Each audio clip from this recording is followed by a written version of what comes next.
So, Alan, I would love for you to take us all the way back. How did you start Trackmaven? So my name is Alan Gannett. I grew up in the wonderful state of New Jersey. Some of you may have heard of it. Yeah, Anybody? I know. Pretty 2? great. Yeah. 3. There we go. Gym, tan, laundry. And about 6.5 years ago, I started Trackmaven right out of college. The whole idea was take marketing analytics and bring it all in one place. At the time, marketing analytics were very fragmented and fractured. And so the idea was, how do you bring it all in one place? And then over 6 years, we raised about $22 million in VC capital, primarily from NEA. We also raised some venture debt.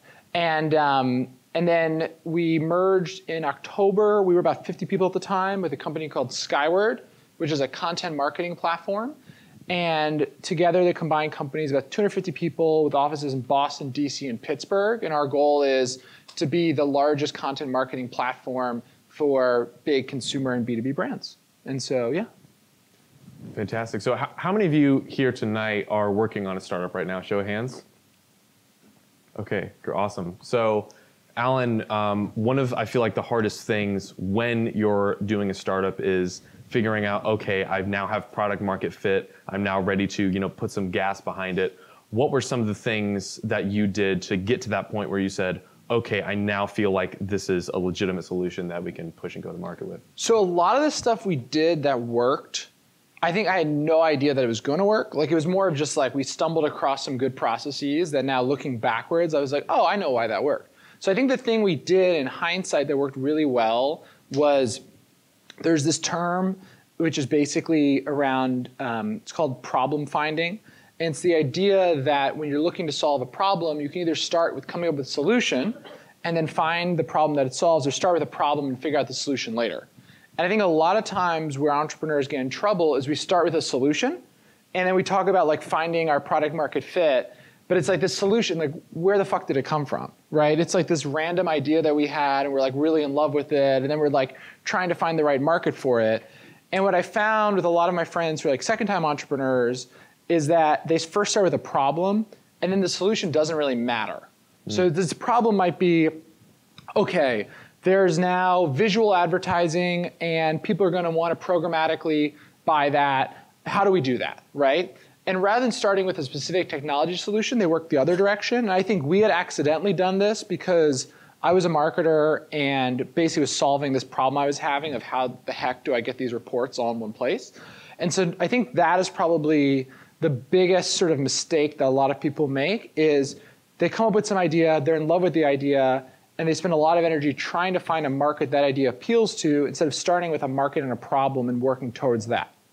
And you said that you found this problem working as a marketer, like literally in your day-to-day life. Yeah, and this is the problem with, I had also started a company in college, and it was like a bad idea. But I think the reason why it was a bad idea is the reason why a lot of college startups are bad ideas is that you're only really good at solving for like what you know.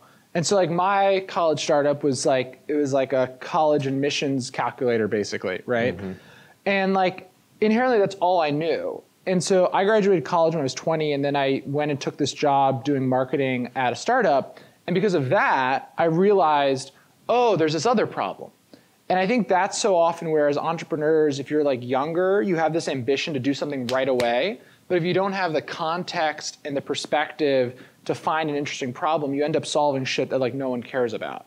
And I think that's like a really big thing. So nowadays, my advice when people ask is like, if they want to do a startup eventually, is get into a role where you see a lot of different problems. So whether that's agency or consulting or something where you can see a lot of different problems and see what problems you think are interesting, and even then go and focus then and maybe go work a year at a healthcare company if you're interested in healthcare, because like otherwise the things you're going to solve are just not going to be that compelling.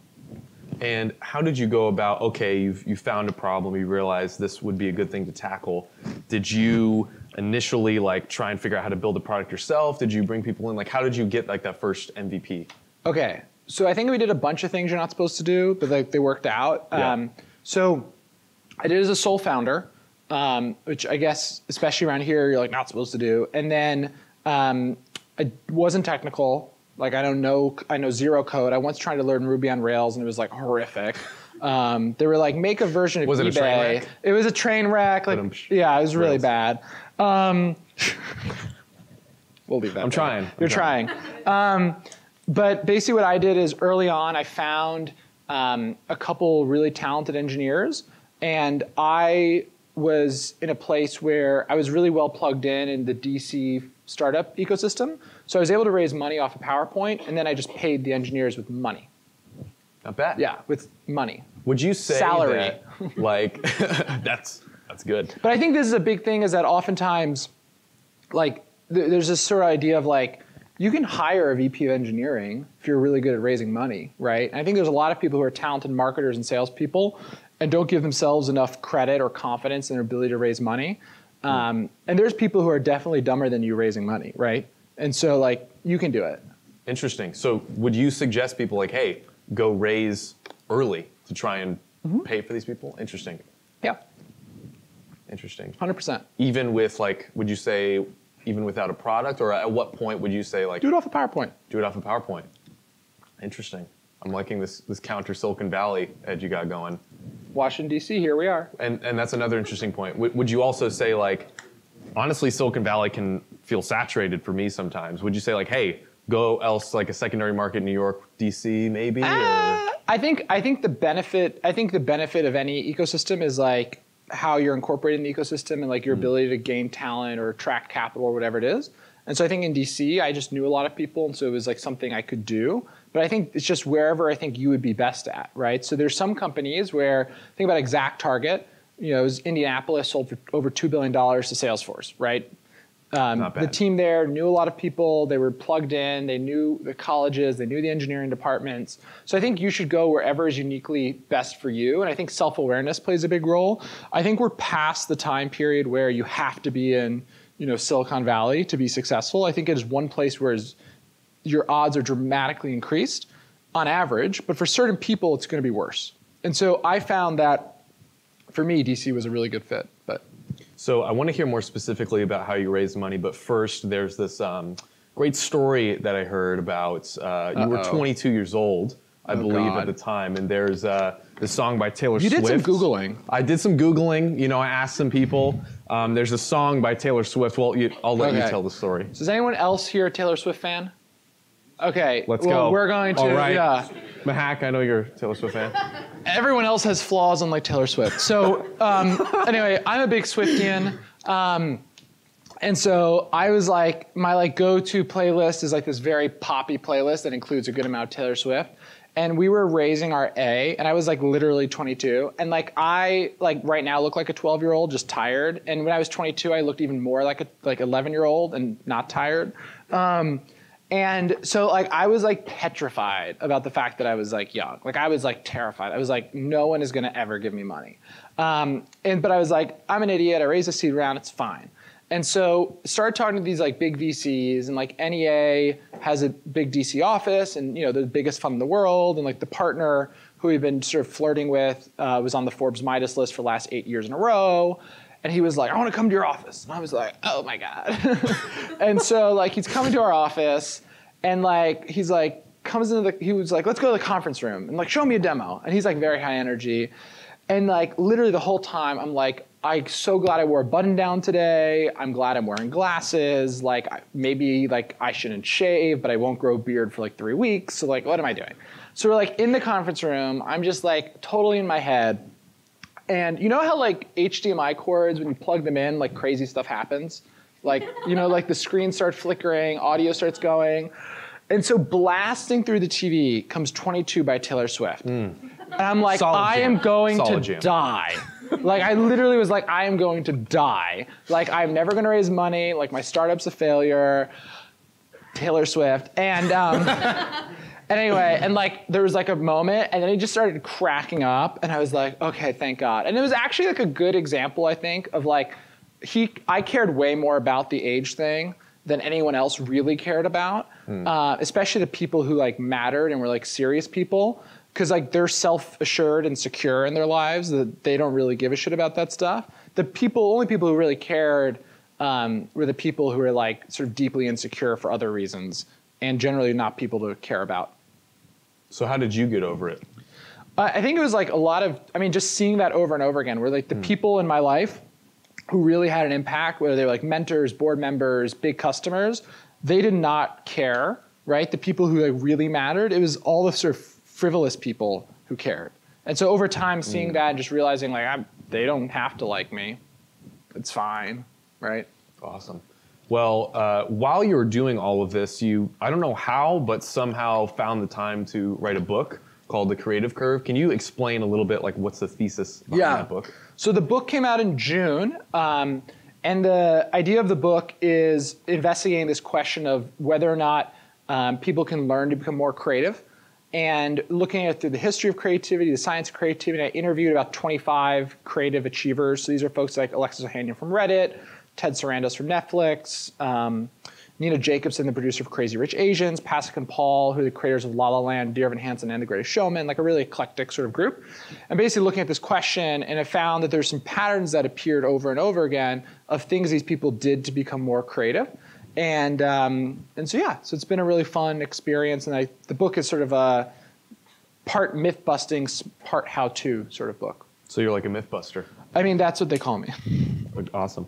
And there's a story I think that's particularly relevant since this is a startup event about the early days of Facebook. Could you talk a little bit about that? Okay.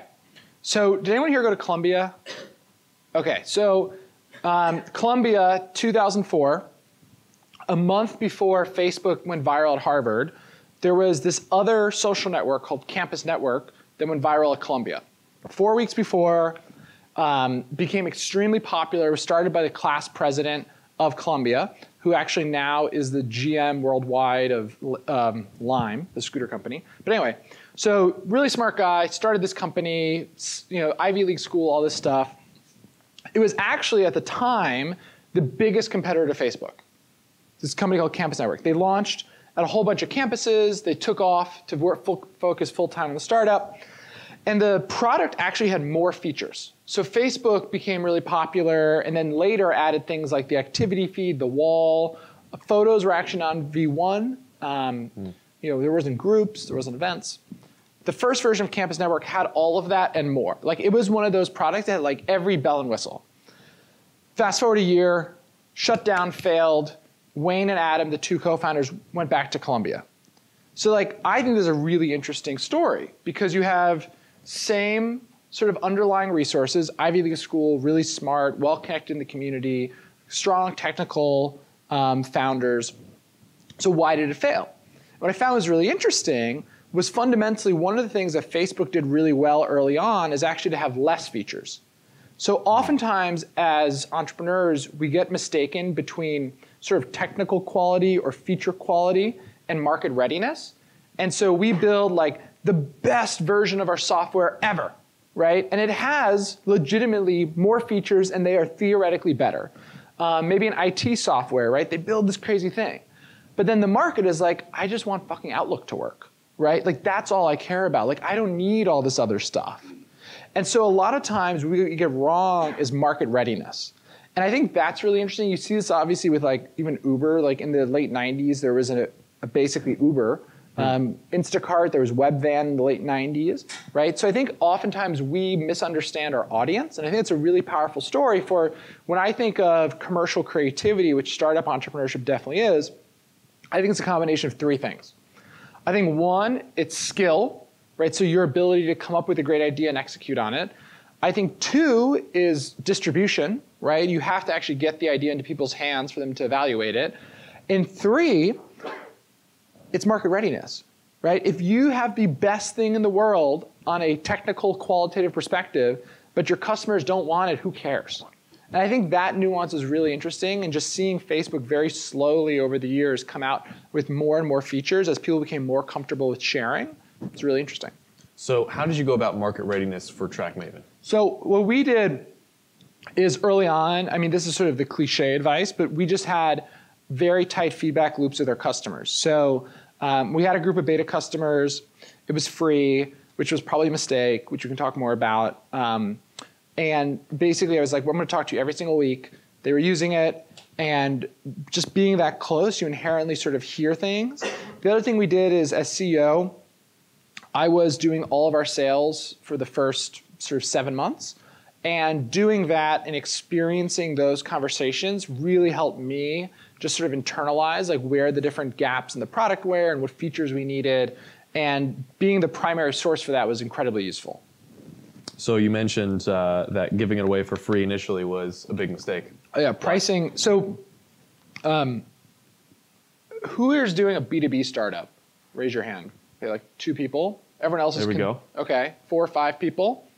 7 people. Okay, I'm just going to keep Scattering. writing. Yeah, we're all pivoting now.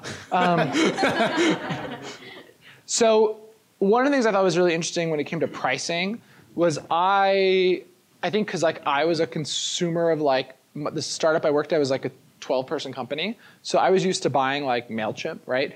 And so I really like the idea of being like $100 a month software, like max, right? And so we charged like $100 a month. And then like everyone was saying yes. And I was like, this is a bad idea. This should be more, I guess. Yeah. And so they made $200 a month and everyone kept saying yes. And so what I literally did was like every 2 weeks for like months, I just kept doubling the price until people started saying no, which is like a really inefficient way to do things because your price has a huge impact on your entire business, right? Because your price dictates your lifetime value, the amount of money you can spend to acquire customers. So like price is this like pivotal foundational thing. And so if I had to do it again, basically what I would do is say, we ended up getting to a point where our average price was $2,000 a month. So like very different than $100. And basically what I would do if I do it again is I'd say, hey, the software is $4,000 a month, but it's in beta. So like, what can you afford? And I would use that as sort of like a context point, still knowing it'd probably be lower, but use that to sort of get a sense of where the market is. Because I think as entrepreneurs, one of the ways our insecurity comes out is in pricing. Everyone underprices, especially their first time around. My friends are like second and third time entrepreneurs. Like, you know, our contracts are $1 million a year. And I'm like, oh my God, like I could never do that. So I think pricing is a very sort of, is a key mistake point for a lot of people. It's where they sort of can start messing things up. And where did you, at what point did you start having that confidence of like, oh, this product is worth X. I know it is, and that's just how it is. I never said I got the confidence. I just did it. I mean, we kept raising the price, and we were selling enough of it that it made sense. But I was still like, always like very. I remember we like sold early on this contract that we were not ready for. And I was like, is this okay? Is it not okay? Will they buy it? And they bought it. And I was like, what do we do? And then we figured out how to do it. But it was like, so. Sounds like it worked out. It worked out fine. Yeah. And so back on the book real quick, I would love to get, what's one bit of a practical tactic or advice from the book that anyone here could go tonight? One of the things I think is so interesting is I think oftentimes as entrepreneurs or creators, there's this we sort of mistake creativity for productivity. Like we talk a lot, like if you're a writer, there's like write 1,000 words a day. If you're a coder, like code, blah, blah. And there's even this social media meme that I really dislike that's basically like, 90% of people consume, 9% engage, 1% create, hashtag hustle, hashtag Gary V, blah. And hashtag grind. Hashtag grind, yeah. No offense. But it's so interesting because we think of creators as these sort of like passive losers. And one of the things I thought was so interesting, or consumers as these like passive losers. Yeah. And one of the things so interesting is that these really successful creatives that I met were like very, very hyperactive consumers. Whatever their niche was, if it was music, if it was startups, whatever it is, they're like obsessed with knowing every little thing in their niche vertical. They're not on Twitter learning like a little bit about a lot of things. They're going very, very, very deep on their narrow thing. And so I think oftentimes the sort of like startup media complex, that sounds very diabolical, the startup media complex, I think there's this sort of like generalist approach where it's like, here's a lot of stuff about a lot of stuff you should know. And what I find is that the people who are really successful were like hyper focused, and they consumed a lot of stuff. They went very, very deep and narrow. And so I think that specialization of your consumption is hugely important because to what we were saying before, it helps you understand market readiness, helps you understand what other ideas are out there, what's new, what's different.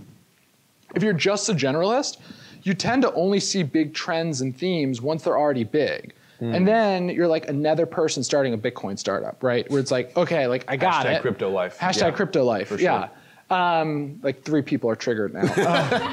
So you can leave. It's okay. You can leave. But I think that's like really important is like you have to go to primary sources, right? If you are doing an AI ML thing, like you need to be reading like serious comp sci papers and like really understanding like what's the next frontier and what's out there. Like you have to go very, very deep and very, very narrow. So speaking on creativity, I feel like your brand is in the B2B space, and it's a lot funner and quirkier, mostly because of funner, John, funner, more fun. Thank you. And that's mostly because of a dog named Maven, who's a Corgi. I would love to hear the story behind how that got started. How'd you even think of? No one has any idea what you're talking about. That was like the most adorable sentence. Okay, so like I have our company. Our company has this logo, which is this very cute dog named Maven the Corgi. Corgi's the queen's dog. Familiar? They look like a loaf of bread. And anyway, it's a Corgi. He's very cute. We have these like giant red T-shirts. I was wearing one when I was running before, and people like adore it. Like literally, the woman at the hotel was like, "I love your shirt," and like there's a whole Pinterest board of people's kids with like our shirt because people always give them to their kids. And anyway, the dog has become like a big sort of marketing thing for us. Like when we go to trade shows, we have this like giant adorable dog, and we give out like stuffed corgis, and it's like a whole thing. We're in B2B. It's like a very low cost, very humanizing, very like differentiated thing. But the dog is there's a real dog now. His name is also Maven. He's also Corgi. He looks exactly like the logo, but the logo predates him. So basically what happened was I was like, when we first started, our first sort of module was competitive intelligence for marketers. And I was like, that sounds really scary. Like that's how my brain thinks. Like that sounds scary. And so I was like, we should have a cute logo to like balance it out. Because like competitive intelligence with a cute dog, okay. And so we made this like cute dog. And then like a year later, people were like, wait, that's not a real dog? And I was like, no, it's just like a logo. And they're like, that's weird. And so then a year later, we got the dog. And when I would always avoid the question of like how old the dog was. I was like, oh, it's like the dog. And but he looks dog ears. Yeah, dog ears. But he looks exactly like the logo. And that was like completely a coincidence.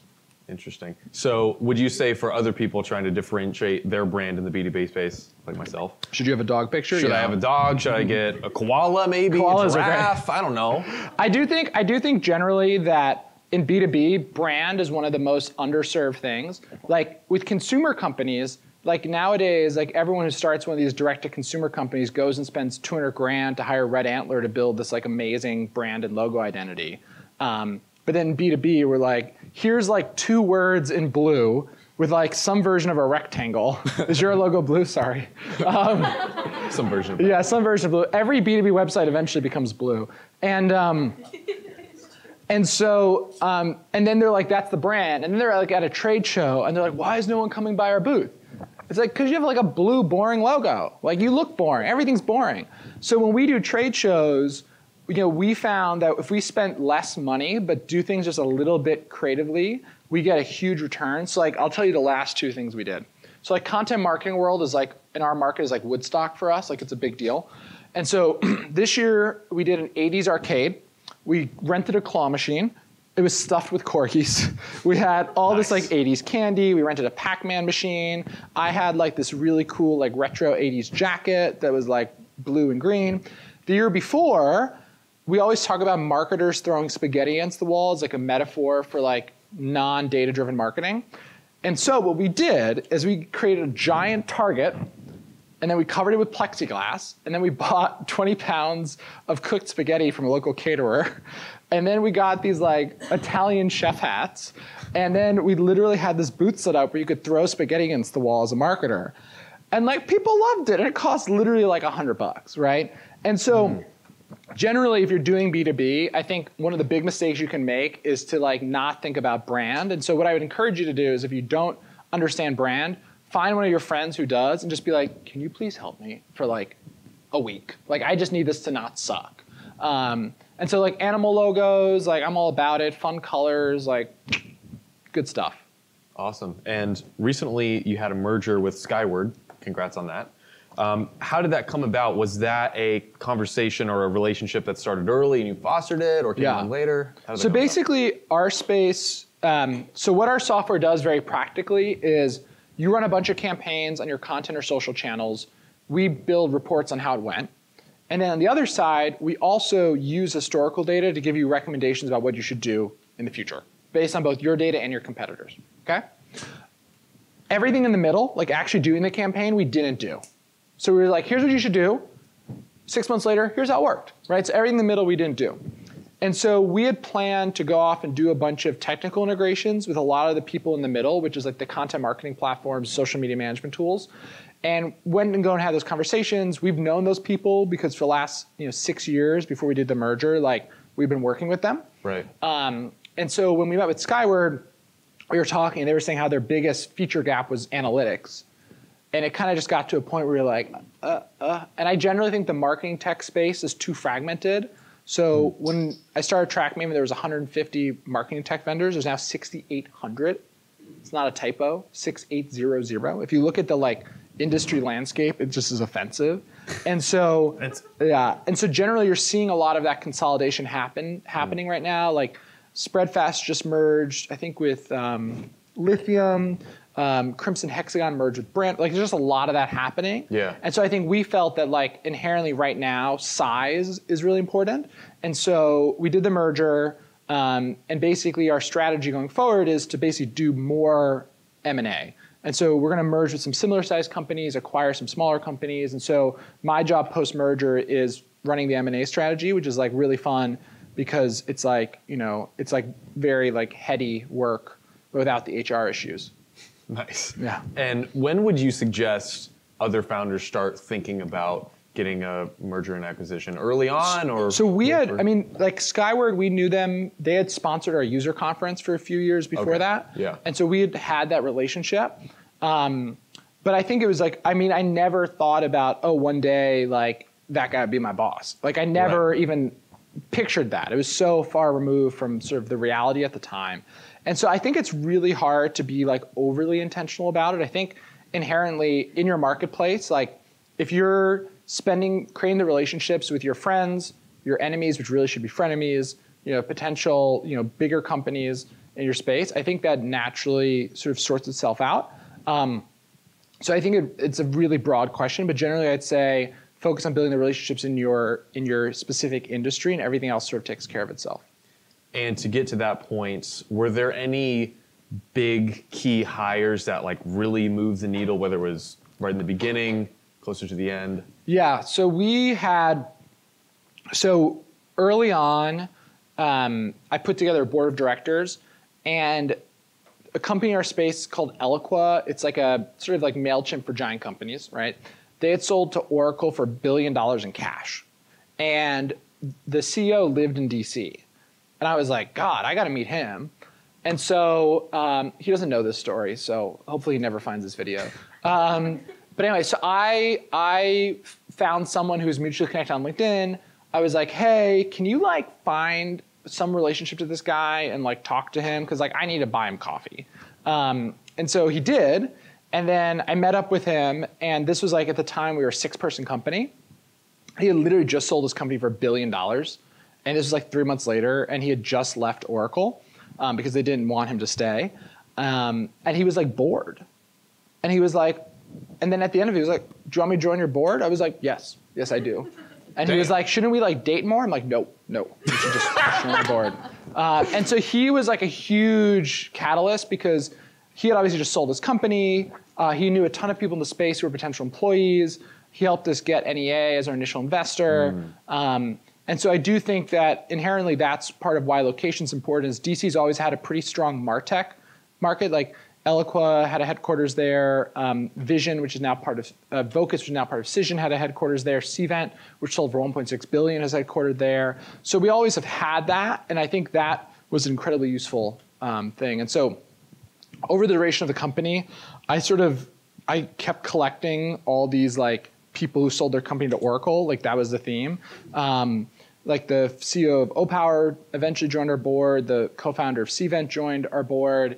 I had a bunch of non-board member advisors who were that. But I think generally having those people early on was like incredibly helpful, especially as a young CEO, because I was like, hey, like there's this person who I need to fire, but like there's all this context. What do I do? And they were like, oh, I've seen this 100 times. I'm like, really? And they're like, yeah. And so that was like very, very useful. Interesting. And this is something that's kind of new to me as well, like what you get out of not just the advisors, but the investors as well. That's not just money. Was there anything that you were like, okay, I need this from you as this type of investor? Early on, like seed investors, all customer intros. And so basically, like I think one of the big things you should look for, like our initial seed investor is this fund called Bowery Capital, which is based in New York. They're a B2B seed fund. They're awesome. And a big part of their shtick was like, we'll introduce you to customers. And I like did some references and people were like, yeah, they do.